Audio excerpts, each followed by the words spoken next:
Hello नमस्कार मेरे प्यारे मित्रों। आप सभी का स्वागत है हमारे YouTube channel VK study group में। आज की इस क्लास में सेकेंड क्लास में आप सभी का स्वागत है। और आज की इस क्लास में हम लोग जानने वाले हैं 25 अति महत्वपूर्ण प्रश्न को, जो कि ट्रिपल सी एग्जाम्स के लिए बनाया गया है। यदि आप अक्टूबर एग्जाम देना चाहते हैं या अक्टूबर में एग्जाम देने वाले हैं, तो आप सभी के लिए यह क्लास बहुत ही ज्यादा महत्वपूर्ण है। तो चलिए समय अपना वेस्ट करते हुए क्लास को स्टार्ट करते हैं। बट क्लास स्टार्ट करने से पहले यदि आप लोग हमारे चैनल पर नए हैं तो चैनल को सब्सक्राइब करिए, लाइक करें एंड अपने दोस्तों के पास शेयर करें। जो आपका मित्र ट्रिपल सी की एग्जाम देने वाला है, उसके लिए यह वीडियो बहुत ही ज्यादा यूजफुल होने वाला है। चलिए आगे बढ़ते हैं अपने क्लास की ओर और 25 एमसीक्यू को सॉल्व करते हैं। चलिए आगे बढ़ते हैं। सबसे पहला एमसीक्यू देखते हैं हम लोग। देखिए सबसे पहला इसमें दिया हुआ है आपका क्वेश्चन। सबसे पहला क्वेश्चन है कैल्क में एनपीआर फंक्शन का उपयोग किस लिए किया जाता है। ठीक है, यानी एक फंक्शन दी, उसका नाम क्या है, एनपीआर फंक्शन का उपयोग किस लिए किया जाता है। ऑप्शन ए दिया हुआ है कुल भुगतान अवधि नंबर ऑफ पीरियड्स निकालने के लिए। ऑप्शन बी दिया हुआ है ब्याज की दर निकालने के लिए। ऑप्शन सी दिया हुआ है भविष्य मूल्य निकालने के लिए। ऑप्शन डी दिया हुआ है औसत निकालने के लिए। देखिए औसत नहीं निकाल सकते क्योंकि औसत निकालने के लिए हम लोग भविष्य उसके लिए एवरेज फंक्शन का इस्तेमाल करते हैं। दर निकालने के लिए हम लोग यानी कि फाइनेंशियल फंक्शन का इस्तेमाल करते हैं। ठीक है, यानी कि इसका आंसर नंबर क्या हो जाएगा, आंसर हो जाएगा इसका यानी कि ए नंबर आंसर इसका सही हो जाएगा। कौन सा, कुल भुगतान अवधि नंबर्स ऑफ क्रेडिटर्स को निकालने के लिए हम किसका इस्तेमाल करते हैं जी, एनपीआर फंक्शन का इस्तेमाल किया जाता है। ओके, कोई दिक्कत आप लोग को। सो चलिए आगे बढ़ते हैं दूसरे क्वेश्चन की ओर। दूसरा दिया हुआ है कि लिबरे ऑफिस कैल्क में फ्यूचर्स वैल्यू फंक्शन का उपयोग, फ्यूचर्स वैल्यू फंक्शन क्या निकालता है। ठीक है, पहला दिया हुआ ऑप्शन नंबर ए दिया हुआ है दर निकालता है, ब्याज दर निकालता है। ऑप्शन बी दिया हुआ है वर्तमान वैल्यू निकालता है, वर्तमान मूल्य निकालता है। ऑप्शन सी दिया हुआ भविष्य मूल्य या फ्यूचर्स वैल्यू निकालने का काम करता है, या कुल भुगतान अवधि निकालता है। ठीक है, तो यानी कि दर नहीं निकाल सकता है, वर्तमान वैल्यू मूल्य में नहीं निकालता है, क्या निकालता है जी, तो ये आपका भविष्य मूल्य यानी कि फ्यूचर्स जो वैल्यू होता है उसको निकालने का काम कौन करता है, तो आपका यानी कि जो पी एफ बी जो फंक्शन होता है वो आपका फ्यूचर्स वैल्यू निकालने का कार्य करता है। तो ऑप्शन नंबर सी इसका क्या हो जाएगा, राइट आंसर हो जाएगा। क्या हो जाएगा जी, ऑप्शन नंबर सी क्या है इसका राइट आंसर है। ओके, कोई दिक्कत आप लोग को। सो चलिए आगे बढ़ते हैं तीसरे क्वेश्चन की ओर। तीसरा दिया हुआ है कैल्क में रेट फंक्शन का प्रयोग किस लिए किया जाता है। जो कैल्क होता है उस कैल्क में रेट फंक्शन का प्रयोग किस लिए करते हैं। ऑप्शन नंबर ए दिया हुआ है ब्याज का दर, रेट ऑफ इंटरेस्ट निकालने के लिए, कुल भुगतान निकालने के लिए। ऑप्शन सी दिया हुआ है भविष्य मूल्य निकालने के लिए। ऑप्शन डी दिया हुआ है केवल दिन निकालने के लिए। ठीक है, तो यानी कि इसका क्या हो जाएगा, यानी कि जो कैल्क रेट फंक्शन का उपयोग किस लिए करते हैं, तो यानी कुल भुगतान नहीं निकाल सकते हैं, क्या होता है जी, कुल भुगतान जो होता है इसके लिए हम इस्तेमाल नहीं करते हैं, भविष्य मूल्य निकालने के लिए इस्तेमाल नहीं होता है, और केवल दिन निकालने के लिए नहीं होता है। तो ऑप्शन नंबर क्या हो जाएगा, आंसर नंबर इसका हो जाएगा ए। क्या हो जाएगा जी, आंसर इसका राइट आंसर क्या है, आंसर यानी कि इसका जो राइट आंसर है वो आपका ए नंबर सही है। ओके, सो चलिए आगे बढ़ते हैं अगले क्वेश्चन की ओर। अगला दिया हुआ है क्वेश्चन नंबर 4, कैल्क में लेफ्ट फंक्शन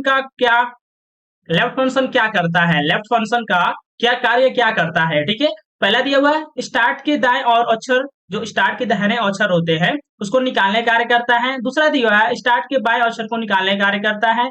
तीसरा दिया हुआ है यानी कि सी नंबर दिया हुआ है स्टार्टिंग, जो स्टार्टिंग होती स्टार्ट को यानी कि स्टार्टिंग के जो प्रॉपर कैश में बदलने के कार्य करता है, या स्टॉक से उल्टे टेक्स्ट में उसको कन्वर्ट करने का कार्य करता है, उल्टा कर देता है उस टेक्स्ट को। ठीक है, तो यानी कि जो इसका कैल्क का जो लेफ्ट फंक्शन का कार्य क्या होता है, यानी कि टेक्स्ट को लेफ्ट यानी कि लेफ्ट तरफ से टेक्स्ट को फाइंड करना कार्य होता है। क्या होता है जी, बाएं अक्षर के फाइंड करने कार्य करता है। तो इसका राइट आंसर क्या आ जाएगा, यानी कि बी नंबर क्या हो जाएगा, इसका राइट आंसर हो जाएगा। क्या हो जाएगा, बी नंबर जो होता है उसका राइट आंसर हो जाएगा। ओके, कोई दिक्कत आप लोग को। सो चलिए आगे बढ़ते हैं।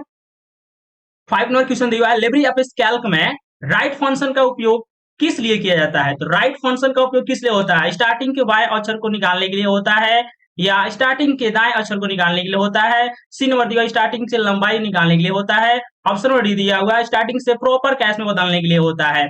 अभी हम लोग पढ़े हैं लेफ्ट, तो लेफ्ट से निकलता है, ये राइट तो राइट से निकालने का काम करेगा। यानी क्या करेगा, ये जो फंक्शन है ये आपका, यानी कि इसका जो आंसर हो जाएगा, यानी कि ये दाएं ओर से, और वो किससे निकालता है जी, अभी ये किससे निकाला था, तो ये आपका बाएं ओर से निकालता है, और ये किससे निकालेगा, ये दाएं ओर से निकाले कार्य करता है। इसका राइट आंसर क्या जाएगा, आंसर नंबर बी इसका राइट आंसर हो जाएगा। क्या हो जाएगा, आंसर नंबर बी इसका राइट आंसर हो जाएगा। कौन सा, तो ये आपका यानी कि राइट फंक्शन यूज क्या होता है, यानी कि जो दाएं ओर से फंक्शन को निकालने के लिए राइट फंक्शन का यूज करते हैं। जैसे हमारे पास तो टेक्स्ट लिखा गया है, ठीक है, जैसे मान लीजिए मैंने लिखा है यहाँ पर राम लिख लिया, ठीक है, तो मुझे क्या करना है यहाँ से, यानी कि इधर से फाइंड करना है। आर जो एम लिखा हुआ है, एम के बाद से एम लेना चाहते हैं और ए लेना चाहते हैं, तो वहां पे हम राइट फंक्शन का इस्तेमाल करेंगे। यदि हमको लेफ्ट से लेना है तो क्या करेंगे हम वहां पे, यानी कि आपका लेफ्ट फंक्शन का इस्तेमाल करेंगे। ओके, चलिए आगे बढ़ते हैं। अगला फंक्शन दिया हुआ है, यानी कि 6 नंबर क्वेश्चन दिया हुआ है कि कैल्क में मिड फंक्शन का उपयोग, यानी कि मिड फंक्शन का प्रयोग किसके लिए होता है। जो मिड फंक्शन होता है उसका प्रयोग किसके लिए होता है, स्टार्टिंग के बीच के अक्षर को निकालने के लिए होता है, या स्टार्टिंग के पहले अक्षर को निकालने के लिए होता है, या स्टार्टिंग के अंतिम अक्षर को निकालने के लिए होता है, या स्टार्टिंग के प्रॉपर कैश में बदलने के लिए होता है। तो पहले अक्षर नहीं निकालने के लिए होता है, ठीक है, अंतिम अक्षर निकालने के लिए नहीं होता है, प्रॉपर कैश में बदलने के लिए भी नहीं होता है। तो इसका राइट आंसर क्या हो जाएगा, इसका जो राइट आंसर हो जाएगा आंसर नंबर ए इसका राइट आंसर है। क्या जी, यानी कि स्टार्टिंग से बीच से अक्षर को निकालने के लिए मिड में क्या होता है, देखिए मिड में क्या होता है, बीच, यानी कि जो पिछले स्थान से टेक्स्ट को निकालने का काम करता है वो हमारा मिड फंक्शन होता है। इसके नाम से प्रतीक हो जा रहा है क्या, मिड, यानी कि बीच वाले अक्षर को फाइंड करने के लिए हम मिड फंक्शन का इस्तेमाल करते हैं। ठीक है, चलिए आगे बढ़ते हैं अगले क्वेश्चन की ओर। अगला नंबर दिया हुआ है 7 नंबर दिया हुआ है कैल्क में, ठीक है, रिप्लेस फंक्शन किस कार्य के लिए होता है। जो रिप्लेस फंक्शन होता है किस कार्य के लिए होता है, स्टार्टिंग से अक्षर हटाने के लिए होता है, ऑप्शन नंबर ए दिया हुआ है। ऑप्शन नंबर बी दिया हुआ है स्टार्टिंग के एक हिस्से को बदलने के लिए होता है। ऑप्शन नंबर सी दिया हुआ है केवल नंबर को बदलने के लिए होता है। ऑप्शन नंबर दिया हुआ है केवल तारीख को बदलने के लिए होता है। तो देखिए तारीख को बदलने के लिए नहीं होता है, ठीक है, या आपको यानी कि तारीख बदलने के लिए नहीं होता है, उसके बाद आपका दिया हुआ है यानी कि केवल नंबर को बदलने के लिए होता है, ये भी नहीं होता है, ठीक है। उसके बाद से स्टार्टिंग के अक्षर हटाने के लिए होता है, नहीं, यानी कि स्टार्टिंग से एक हिस्से को बदलने के लिए इस्तेमाल किया जाता है, किसका, रिप्लेस फंक्शन का इस्तेमाल किया जाता है। ऑप्शन नंबर बी इसका क्या हो जाएगा, राइट आंसर हो जाएगा। क्या हो जाएगा जी, ऑप्शन नंबर बी इसका राइट आंसर है। ओके, कोई दिक्कत आप लोग को, चले आगे बढ़ते हैं। अगला क्वेश्चन दिया हुआ है 7 8 नंबर, लिबरे ऑफिस कैल्क में वैल्यू फंक्शन का कार्य क्या होता है। वैल्यू फंक्शन का कार्य क्या है या क्या होता है, ठीक है, क्या है जी, तो यानी पहला ऑप्शन दिया हुआ है स्टार्टिंग टेक्स्ट को नंबर में बदलना। ऑप्शन बी दिया नंबर को टेक्स्ट में बदलना। ऑप्शन सी दिया हुआ है केवल तारीख को नंबर में बदलना। ऑप्शन डी दिया हुआ है केवल समय को टेक्स्ट में बदलना। ठीक है, तो यानी कि आपका ये आंसर नंबर जो इसका हो जाएगा, यानी कि टेक्स्ट को नंबर में बदलने के लिए वैल्यू का इस्तेमाल किया जाता है। टेक्स्ट को नंबर में बदलने के लिए वैल्यू फंक्शन का इस्तेमाल होता है। तो इसका राइट आंसर क्या जाएगा, आंसर नंबर ए इसका राइट आंसर है। क्या है जी, आंसर नंबर ए इसका क्या है, राइट आंसर है। ओके, कोई दिक्कत आप लोग को, चलिए अगले क्वेश्चन देखते हैं। अगला दिया हुआ है 9 नंबर, कैल्क में टेक्स्ट फंक्शन का प्रयोग किसके लिए होता है। टेक्स्ट फंक्शन का प्रयोग किस लिए होता है, जो टेक्स्ट फंक्शन होता है उसका प्रयोग किस लिए होता है। ऑप्शन ए दिया हुआ है नंबर को टेक्स्ट में बदलने के लिए। ऑप्शन बी दिया हुआ है टेक्स्ट को प्रॉपर केस में बदलने के लिए। ऑप्शन सी दिया हुआ है केवल तारीख को बदलने के लिए। ऑप्शन डी दिया हुआ है केवल समय को बदलने के लिए। ठीक है, तो समझिए क्या, जो टेक्स्ट फंक्शन होता है, टेक्स्ट फंक्शन का कार्य होता है कि नंबर को टेक्स्ट में बदलने के लिए या टेक्स्ट को प्रॉपर कैसे बदलने के लिए होता है, या केवल तारीख बदलने के लिए। ठीक है, इसका राइट आंसर हो जाएगा, यानी कि नंबर को टेक्स्ट में बदलने के लिए हम टेक्स्ट फंक्शन का इस्तेमाल करते हैं, या हम किसी प्रकार के डेट को, जैसे कोई नंबर कोई डेट लिखे हुए, मान लीजिए मुझे पता करना है कि 10 1/10/2025 को कौन सा दिन था, तो हम वहां पे इक्वल टू टेक्स्ट फंक्शन लगाएंगे, इट्स डेट को सिलेक्ट करेंगे, और सिलेक्ट करने के बाद से क्या करेंगे, इक्वल टू लगाएंगे, टाइपिंग करेंगे TEXT, ठीक है, कोष्टक ओपन करेंगे, सिलेक्ट कर लेंगे डेट को, जो भी डेट सिलेक्ट करेंगे तो यहाँ पर लिख कर आ जाएगा आपका A1 है तो A1 में लिख आ जाएगा।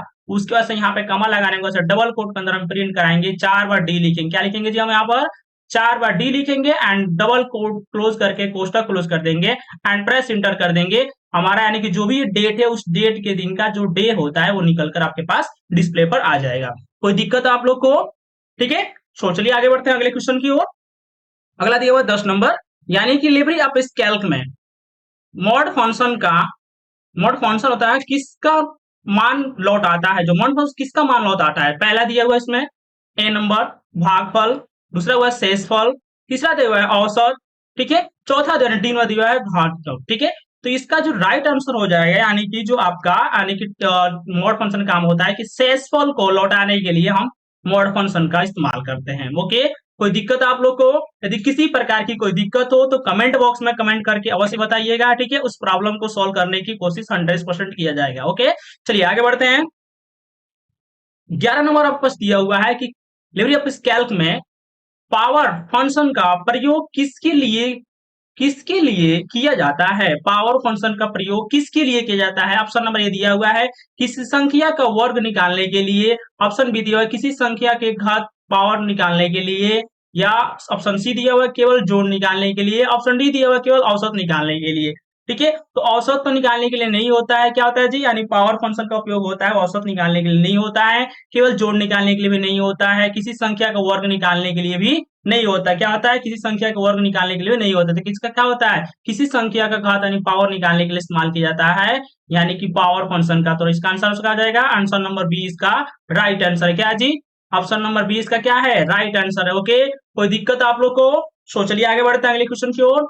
अगले क्वेश्चन दिया हुआ 12 नंबर, यानी कि लिबरे ऑफिस कैल्क में प्रोडक्ट A1 कॉलम A5 का क्या करता है। ठीक है, पहला जो ऑप्शन दिया हुआ है A1 से F5 तक की मानों को जोड़ देता है, ऑप्शन बी दिया हुआ है A1 से F5 तक की मानों को औसत निकाल देता है, ऑप्शन नंबर सी दिया हुआ है A1 से F5 तक की मानों को गुणनफल मल्टीप्लाइकेशन करता है। ठीक है, ऑप्शन डी दिया हुआ है A1 से F5 तक मानों को न्यूनतम मान निकालता है। देखिए इसका क्या है कि जो राइट आंसर हो जाएगा उसका राइट आंसर हो जाएगा, यानी कि ऑप्शन नंबर जो सी इसका है, आंसर नंबर सी इसका क्या है, राइट आंसर है। क्या है जी, यानी कि A1 से A5 तक की जो मान होता है उसको गुणनफल यानी कि गुण मल्टीप्लाई करने का कार्य करता है। ठीक है, ये इन A1 से 5 तक की जो भी संख्या उन संख्याओं को मल्टीप्लाई करके आपको निकाल देगा टोटल अमाउंट कितना होगा। ये जोड़ नहीं करता है, ठीक है, और मानों की औसत भी नहीं निकालता है, ठीक है, और उसकी न्यूनतम भी नहीं निकालता है। ओके, तो क्या करता है जी, उसको मल्टीप्लाई करता है, इसलिए इसका राइट आंसर क्या जाएगा, ऑप्शन नंबर सी इसका राइट आंसर। ओके, कोई दिक्कत आप लोग को। सो चलिए आगे बढ़ते हैं। अगला क्वेश्चन देखो 13 नंबर दिया हुआ है कि लिबरे ऑफिस कैल्क में ट्रांसपोर्ट ट्रांसपोज फंक्शन का कार्य क्या होता है। ट्रांसपोज फंक्शन का उपयोग किस लिए किया जाता है। ठीक है, पहला ऑप्शन दिया हुआ है डेटा को उल्टा करने के लिए, ऑप्शन बी दिया हुआ है रो को कॉलम में और कॉलम को रो में बदलने के लिए, ठीक है, ऑप्शन सी दिया हुआ है केवल टेक्स्ट को बदलने के लिए, ऑप्शन डी दिया हुआ है केवल तारीख बदलने के लिए। तो देखिए तारीख बदलने के लिए नहीं होता है, केवल टेक्स्ट बदलने के लिए नहीं होता है, टेक्स्ट को उल्टा करने के लिए नहीं होता। आंसर नंबर क्या जाएगा जी, आंसर इसका हो जाएगा बी नंबर, क्या इसका राइट आंसर है, यानी कि रो को कॉलम में बदलने के लिए इसका इस्तेमाल किया जाता है, ट्रांसपोज का इस्तेमाल किया जाता है। ओके, कोई दिक्कत आप लोग को। तो चलिए आगे बढ़ते हैं अगले क्वेश्चन की ओर। अगला दिया हुआ है 14 नंबर कि कैल्क में यदि रेंज, ठीक है, काउंट ब्लैंक कोष्टक ओपन रेंज कोष्टक क्लोज फंक्शन का कार्य क्या होता है। ऑप्शन ए दिया हुआ है केवल नंबर वाले सेल गिनता है, ऑप्शन बी दिया हुआ है केवल टेक्स्ट वाले सेल को गिनता है, ऑप्शन सी दिया हुआ है केवल खाली सेल गिनता है, ऑप्शन डी दिया हुआ है सभी सेल को गिनता है। ठीक है, ऑप्शन डी दिया क्या हुआ जी, सभी सेल को गिनता है। ठीक है, तो यानी कि जो देखिए यहाँ पर दिया काउंट ब्लैंक में क्या होता है जी, यानी कि जिस सेल में किसी प्रकार की कोई वैल्यू ना हो उसको काउंटिंग करने के लिए इस्तेमाल करते हैं काउंट ब्लैंक का। तो ऑप्शन नंबर सी इसका क्या हो जाएगा, राइट आंसर हो जाएगा। क्या हो जाएगा जी, ऑप्शन नंबर सी इसका राइट आंसर। ओके, कोई दिक्कत है आप लोग को, यदि किसी प्रकार की कोई दिक्कत हो तो कमेंट बॉक्स में अवश्य बताइएगा। ठीक है, चलिए आगे बढ़ते हैं। अगला क्वेश्चन देखो 15 नंबर की कैल्क में रैपिड टेक्स्ट कामा एन फंक्शन का कार्य क्या है। टेक्स्ट को हटाना, ऑप्शन ए दिया टेक्स्ट को हटाना, ऑप्शन बी दिया टेक्स्ट को एन नंबर में दोहराना, ठीक है, ऑप्शन सी दिया हुआ टेक्स्ट को उल्टा करना, ऑप्शन डी टेक्स्ट को विभाजित करना। ठीक है, तो यानी कि टेक्स्ट को विभाजित करना नहीं हो सकता है, टेक्स्ट को विभाजित करना भी आपका यानी कि रैपिड फंक्शन का कार्य नहीं होता है। ठीक है, टेक्स्ट को उल्टा करना भी नहीं होता है और टेक्स्ट को हटाना भी नहीं होता है। तो इसका राइट आंसर क्या जाएगा, टेक्स्ट को नंबर में कन्वर्ट करना। क्या होता है जी, टेक्स्ट को नंबर में कन्वर्ट करना। राइट आंसर इसका हो जाएगा ऑप्शन नंबर बी जो इसका है वो राइट आंसर। ओके, कोई दिक्कत आप लोग को। सो चलिए आगे बढ़ते हैं। अगला क्वेश्चन दिया 16 नंबर लिबरे ऑफिस कैल्क में लैन कोष्टक ओपन टेक्स कोष्टक क्लोज फंक्शन का क्या क्या करता है, ठीक है। लैन टेक्स जो फंक्शन होता है वो क्या करता है, ऑप्शन ये दिया हुआ है, टेक्स टेक्स का पहला अक्षर निकालता है, टेक्स का अंतिम अक्षर निकालता है, ऑप्शन सी दिया हुआ टेक्स को अक्षरों की कुल संख्या गिनता है, ठीक है। ऑप्शन डी दिया हुआ है टेक्स को बड़े अक्षरों में बदल देता है, ठीक है। तो देखिए बड़े अक्षरों में नहीं बदल सकता है क्योंकि बड़े अक्षरों में बदलने के लिए हम प्रॉपर फंक्शन का सॉरी ऑपर फंक्शन का यूज करते हैं, ठीक है। टेक्स को अक्षरों में कुल संख्या को निकालने के लिए अभी हम जस्ट इसके पहले निकाले हैं, लैन फंक्शन का इस्तेमाल होता है।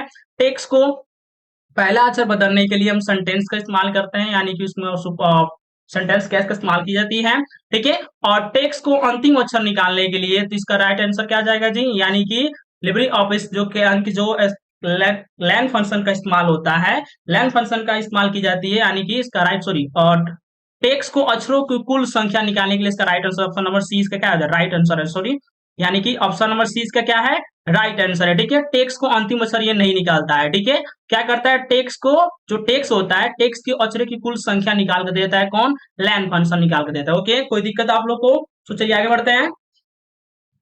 अगला दिया हुआ है निम्नलिखित में से कौन सा option zoom Libre office Calc का है, निम्नलिखित में से कौन सा option zoom Libre office Calc का है। ऑप्शन ए दिया हुआ है 20% से लेकर 20% उठे 400%, ऑप्शन बी दिया हुआ है 20% से 600%, ऑप्शन सी दिया हुआ 10% से लेकर 500%, ऑप्शन डी दिया हुआ 5% से लेकर 300%, 3000%, ठीक है। यानी कि इसका राइट आंसर हो जाएगा जो आपका, यानी कि 17 नंबर क्वेश्चन का जो राइट आंसर है ऑप्शन नंबर ए होता है, यानी कि 20% से लेकर 400% तक हम की लिब्रे ऑफिस कैल्क को जूम किया जा सकता है, ठीक है। और इसकी डिफॉल्ट जूम साइज होता है 100, कितना होता है जी, 100% की होती है डिफॉल्ट जूम साइज, कितना होता है 100%, मिनिमम कितना होता है जी 20%, कितना होता है 20%, मैक्सिमम 400%, मैक्सिमम 400% इसका जूम साइज होता है, ओके। चलिए आगे बढ़ते हैं 18 नंबर क्वेश्चन की ओर। अगला दिया 18 नंबर कि लिब्रे ऑफिस कैल्क में, लिब्रे ऑफिस कैल्क के अंतर्गत सबसे ऊपर कौन सा बार दिखाई देता है, लिब्रे ऑफिस जो कैल्क होता है उसके सबसे ऊपरी स्थान पे कौन सा बार दिखाई देता है। ऑप्शन ए दिया हुआ है स्टेटस बार, ऑप्शन बी दिया हुआ है मेनू बार, ऑप्शन सी दिया हुआ है टाइटल बार, ऑप्शन डी दिया हुआ है फार्मूला फॉर्मेट बार, ठीक है। यानी कि 4 ऑप्शन दिया हुआ इसमें से पूछ रहा है कि लिब्रे ऑफिस कैल्क जो है उसके सबसे ऊपरी स्थान पे कौन सा बार दिखाई देता है। तो 18 नंबर क्वेश्चन का जो राइट आंसर हो जाएगा, यानी कि सबसे पहले ऊपर आपको दिखाई देता है टाइटल बार, क्या दिखाई देता है जी, टाइटल बार। किसी भी डॉक्यूमेंट के सबसे ऊपरी जो स्थान होते हैं, जैसे हम हमारे पास एक सॉफ्टवेयर हो गया, इस सॉफ्टवेयर की जो सबसे ऊपरी स्थान पे यहाँ पे मिनिमाइज मैक्सिमाइज बटन होते हैं, ठीक है, और यहाँ पे क्लोज बटन होता है, तो इसको हम बोलते हैं टाइटल बार। इसके पास आता है मेनू बार, ठीक है, फिर टूल बार, ये सब चीजें इसके नीचे आएंगे, ठीक है। तो सबसे ऊपरी स्थान पे क्या होता है जी, टाइटल बार होता है, क्या होता है, टाइटल बार, ठीक है। कोई दिक्कत आप लोग को, सो चलिए आगे बढ़ते हैं अगले क्वेश्चन की ओर। अगला दिया हुआ है 19 नंबर, निम्न में से कौन सा फॉर्मूला सही है, निम्न में से कौन सा फॉर्मूला सही है। तो यहाँ पर देखिए दिया है ऑप्शन ए दिया हुआ है मैक्स कोष्टक में, यानी इसके आगे इक्वल टू नहीं लगा हुआ, तो ये फंक्शन ऐसे ही गलत है। ऑप्शन बी भी क्या है, इसके आगे भी इक्वल टू नहीं लगा हुआ है, तो ये भी क्या फंक्शन आपका गलत है, ओके। इसमें देखिए तो क्या हुआ लगा, यानी कि equal to C number equal to लगा मैक्स लगा है, लेकिन इसमें कहाँ लगा हुआ, तो ये फंक्शन भी क्या है गलत है। इसका राइट आंसर क्या हो जाएगा, यानी डी नंबर देखिए इसका राइट आंसर सही है, क्या है, जो मैक्स फंक्शन का इस्तेमाल यहाँ देखिए फंक्शन सही है। कभी भी कोई फंक्शन इस्तेमाल करते हैं तो इसके बीच में कॉलम किस प्रकार से शो होता है, यहाँ पे देखिए सेमी, यहाँ पे सिमस कॉलम, यहाँ पे ये कमा दिया हुआ है, यहाँ पे कॉलम दिया, तो यहाँ पे इक्वल टू नहीं लगा हुआ है, यहाँ पे इक्वल टू नहीं लगा हुआ है, तो इसके बस ये दोनों फंक्शन क्या है, तीसरा फंक्शन भी सही है, बट इसमें यहाँ पर क्या लगा हुआ है, यहाँ पर कमा लगा हुआ है, इसको से तीसरा फंक्शन भी क्या है यहाँ पर गलत है, ठीक है। तो राइट आंसर क्या जाएगा, डी नंबर इसका राइट आंसर है, ओके। कोई दिक्कत आप लोग को, सो चलिए आगे बढ़ते हैं अगले क्वेश्चन की ओर। अगला दिया हुआ है 20 नंबर, लिब्रे ऑफिस कैल्क में किसके द्वारा रो का जो प्रतिनिधि कर सकते हैं, रो का प्रतिनिधि किसके द्वारा हम कर सकते हैं, यानी कि रो की जो संख्या के नंबर होती है, रो को हम किसके द्वारा प्रतिनिधि करते हैं, किसके द्वारा उसको जानते हैं कि रो नंबर ए में है या बी में है। तो ऑप्शन नंबर ए दिया हुआ है कि 1 2 3 4, ठीक है। ऑप्शन डी बी में दिया हुआ है बी सी डी करके, ऑप्शन नंबर सी में A1 B1 C1, ठीक है। ऑप्शन डी में दिया हुआ है A 1 B 1 C, ठीक है। तो ये नहीं होगा इसका राइट आंसर, ये भी नहीं होगा, सी नंबर में नहीं होगा, ऑप्शन नंबर जो बी इसका है ये भी इसका राइट आंसर नहीं होगा, ठीक है। तो राइट आंसर क्या आ जाएगा जी 1 2 3, यानी कि हम लोग रो को कभी भी ऐसे देखिएगा, जो हमारे पास कैल्क होता है, कैल्क में जो रो कॉलम से बनते हैं, तो रो कॉलम से इस प्रकार से हमारा सीट डेवलप होता है, ठीक है। और इधर देखिएगा तो आपके पास लिखा होता है 1 2 लिखा होता है इस प्रकार से 1 2 3, तो ये होता है हमारा रो नंबर। और जहां पे इस प्रकार से लिखा होता है ए बी करके, तो ये होता है कॉलम नंबर। ये क्या होता है जी, रो नंबर। ये क्या होता है, कॉलम नंबर। जहां पे ए बी सी करके इस प्रकार से लिखा होता है, ये हमारा कॉलम नंबर है और ये हमारा रो नंबर है। ठीक है, तो 1 2 3 भी क्या हो जाएगा, हमारा रो की प्रतिनिधि हो जाएगा। ठीक है, प्रतिनिधित्व हो जाएगा। ठीक है, चलिए आगे बढ़ते हैं। अगला ऑप्शन दिया हुआ है लिब्रे ऑफिस कैल्क में, लिब्रे कैल्क के अंतर्गत कितने प्रकार के जो ग्राफ यानी कि जो चार्ट होते हैं वो उपलब्ध होते हैं। ठीक है, पहला ऑप्शन दिया है 9, ऑप्शन बी दिया हुआ है 10, ऑप्शन सी दिया हुआ है 11, ऑप्शन डी दिया हुआ है 12। ठीक है, तो टोटल यानी बात करें लिब्रे ऑफिस कैल्क में, तो जो ग्राफ होते हैं वो ग्राफ करीब आपका ऑप्शन यानी कि जो आपका जो ग्राफ होता है, ग्राफ यानी टोटल मिला के ऑप्शन नंबर बी इसका राइट आंसर क्या जाएगा, आंसर नंबर बी इसका राइट आंसर। टोटल मिला के 10 प्रकार के ग्राफ उपलब्ध होते हैं किसमें, राइट लिब्रे ऑफिस कैल्क में। ओके, कोई दिक्कत आप लोग को, सोच रही आगे बढ़ते हैं। 22 नंबर दिया हुआ है निम्न में से लिब्रे ऑफिस कैल्क में, निम्न में से लिब्रे ऑफिस कैल्क में पृष्ठ यानी कि जो पेज होते हैं उसकी ओरिएंटेशन कौन सा होता है। ठीक है, पहला दिया option number A orientation, option landscape, option portrait या उपयोगिता सभी। ठीक है, तो यानी कि हम बात करें ऑप्शन नंबर टोटल आपका यानी कि पेज की जो हाइट विड्थ होता है वो लैंडस्केप होता है या पोर्ट्रेट होता है या ओरिएंटेशन होता है, यानी कि क्या होता है। ठीक है, तो यानी कि इसका जो राइट आंसर हो जाएगा, यानी पोर्ट्रेट भी होता है, लैंडस्केप भी होता है, या आपका ओरिएंटेशन। ठीक है, तो यदि हम कभी भी अपने पेज को स्टार्ट करते हैं तो वो पेज पोर्ट्रेट में होता है, यानी ऑप्शन नंबर सी इसका क्या है, राइट आंसर है। ठीक है, आप कभी पेज को स्टार्ट करिएगा तो इस प्रकार से पेज आपका स्टार्ट होता है। ठीक है, वो कभी भी आपका पेज यानी कि लैंडस्केप में स्टार्ट नहीं होता है। ओके, कोई दिक्कत आप लोग को, सोच रही आगे बढ़ते हैं। यदि किसी प्रकार की कोई दिक्कत हो तो कमेंट बॉक्स में कमेंट करके अवश्य बताइएगा। ओके, चलिए आगे बढ़ते हैं। अगला क्वेश्चन देखो 23 नंबर, निम्नलिखित में से सेल में से हैशटैग का क्या प्रदर्शित करता है। यानी कि जो हैशटैग होता है यानी कि सेल में ऐसा क्या चीज होती है कि जब उसमें हैशटैग प्रदर्शित हो जाता है। ऑप्शन ए दिया हुआ है सेल की चौड़ाई समग्राही प्रदर्शन का ऑप्शन, यानी कि सेल की जो चौड़ाई होती है उस सेल की चौड़ाई समग्राही के प्रदर्शन से अप्रतक है। ऑप्शन नंबर ए है। ऑप्शन नंबर बी दिया हुआ फार्मूला को अलग, फार्मूला को गलत, ऑप्शन नंबर डी डाटा मान्य नहीं है, ऑप्शन डी कोई नहीं है। ठीक है, यानी कि इसका जो राइट आंसर हो जाएगा, आंसर नंबर इसका जो है यानी कि 23 नंबर का आंसर हो जाएगा ए नंबर राइट आंसर हो जाएगा। जब सेल की बीथ कम होता है तो उसमें हैशटैग करके ऑप्शन आ जाता है। क्या आता है जी, जब सेल की बीथ कम होती है तो उसमें क्या होता है, हैशटैग करके ऑप्शन आना स्टार्ट हो जाता है। ठीक है, तो इसका राइट आंसर क्या जाएगा, आंसर नंबर ए इसका राइट आंसर। ओके, कोई दिक्कत आप लोग को, सो चलिए आगे बढ़ते हैं अगले क्वेश्चन की ओर। अगला क्वेश्चन दिया हुआ है 24 नंबर, लिब्रे ऑफिस सॉरी किसी भी टेबल को अलग अलग भागों में विभाजित करने के लिए, किसी भी टेबल को अलग अलग भागों में विभाजित करने के लिए निम्न में से कौन सा ऑप्शन इस्तेमाल किया जाता है। ठीक है, स्लिप्ट सेल, स्लिप्ट रो, स्लिप्ट कॉलम, स्लिप्ट टेबल। ठीक है, यदि हमारे पास एक टेबल है उस टेबल को अलग अलग भागों में विभाजित करना है तो किसका इस्तेमाल करेंगे। ठीक है, तो इसका राइट आंसर है स्लिप्ट टेबल। क्या आ जाएगा जी, स्लिप टेबल का इस्तेमाल किया जाएगा जिसके सहायता से हम टेबल को अलग अलग भागों में विभाजित कर सकते हैं। ओके, कोई दिक्कत आप लोग को, सो चलिए आगे बढ़ते हैं लास्ट क्वेश्चन की ओर। अगला दिया हुआ है ऑप्शन नंबर आपका 25 नंबर दिया हुआ है, लिब्रे ऑफिस कैल्क में निम्न में से किसके द्वारा कलम का प्रतिनिधित्व कर सकते हैं। यानी कि कॉलम की जो वैल्यू होता है उसको किसके द्वारा जाना जाता है, यानी कि उस कॉलम की नाम क्या होता है, कैसे जानेंगे किस कॉलम में उपस्थित हम होते हैं। ऑप्शन नंबर ए दिया हुआ है 1 2 3 4, ऑप्शन नंबर बी दिया हुआ है एबीसी करके, ऑप्शन नंबर सी दिया हुआ है A1। ठीक है, ऑप्शन डी दिया हुआ है A1A। ठीक है, तो इसका जो राइट आंसर हो जाएगा ऑप्शन नंबर बी इसका क्या है, राइट आंसर हो जाएगा। अभी जस्ट आपको बताया गया है कि कॉलम की जो नंबर होती हैं वो कॉलम को हम लोग दर्शाते हैं ए से, जो कॉलम होता है, और रो को 1 2 3 4 से दर्शाया जाता है। तो ये आपका रो का हो जाएगा और ये आपका कॉलम का एड्रेस हो जाएगा। ये क्या है आपका, ये रो का एड्रेस और आपका ये कॉलम का एड्रेस। ओके, कोई दिक्कत आप लोग को, ठीक है। अभी आप लोग टोटल 25 एमसीक्यू को पढ़े हैं। ठीक है, यदि इस प्रकार के इसमें जो एमसीक्यू पढ़ाया गया इसमें किसी प्रकार की कोई दिक्कत होगा तो कमेंट बॉक्स में कमेंट करके अवश्य हमसे बताइएगा। ठीक है, और यदि आप लोग हमारे चैनल पर नए हैं तो चैनल को सब्सक्राइब करना ना भूलें। ठीक है, चैनल को सब्सक्राइब करें एंड लाइक करें, दोस्तों के पास शेयर अवश्य करें ताकि हमें भी मोटिवेशन मिल सके और आप सभी के लिए कुछ अच्छा बेहतर ऑलम सिलेबस लेकर आ सकें। ठीक है, तब तक लिए आप सभी के लिए थैंक यू।